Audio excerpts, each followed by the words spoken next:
السلام عليكم ورحمة الله وبركاته. أهلا بكم في فيديو جديد وتحليل للنتيجة بتاعة أولى ثانوي اللي طلعت. طبعا معظم الطلبة أول مرة يشوفوا شكل النتيجة دي، فمش فاهمين بالظبط هيبقوا ناجحين امتى ومش ناجحين امتى، والنقطة السوداء دي لو فين هنجح ولو فين مش هبقى ناجح والكلام ده كله. فأنا دلوقتي جاي أقول لك أو أفهمك إن النقطة السوداء دي لو جت فين يبقى أنت كده جايب دور تاني، أو المفروض تخش دور تاني في المادة اللي انت جايب فيها النقطة السوداء في المكان المعين ده يعني. طيب.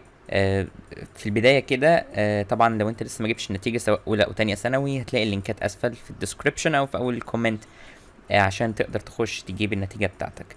ما علينا.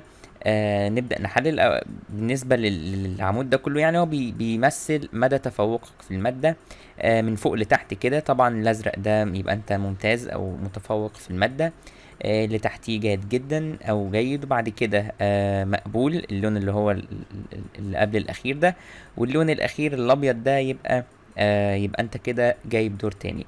عشان الخص لك الموضوع، عشان يبقى الموضوع سهل وبسيط، يعني عشان ما تبقاش متلخبط. اي حته النقطه السوداء هتكون فيها هتكون ناجح، ما عدا اخر حته، ما عدا الحته اللي تحت خالص دي اللي هي البيضه دي.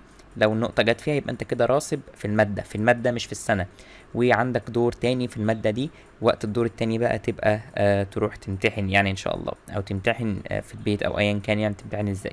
يبقى العمود كله اي نقطة فيه او اي مكان في النقطة فيه هتبقى ناجح، ما عدا الابيض.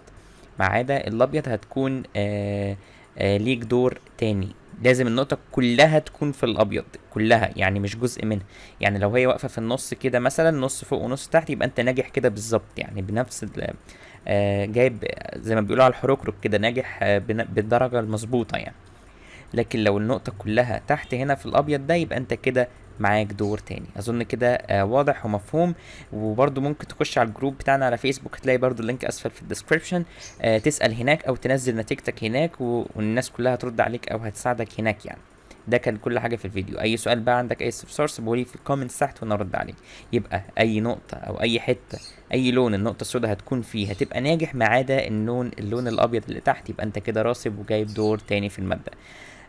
بس ده كان كل حاجة. اشوفكم فيديوهات جاية ان شاء الله باخبار كويسة، ولو انت نجحت طمني في الكومنتس وقول انك نجحت. السلام عليكم ورحمة الله وبركاته.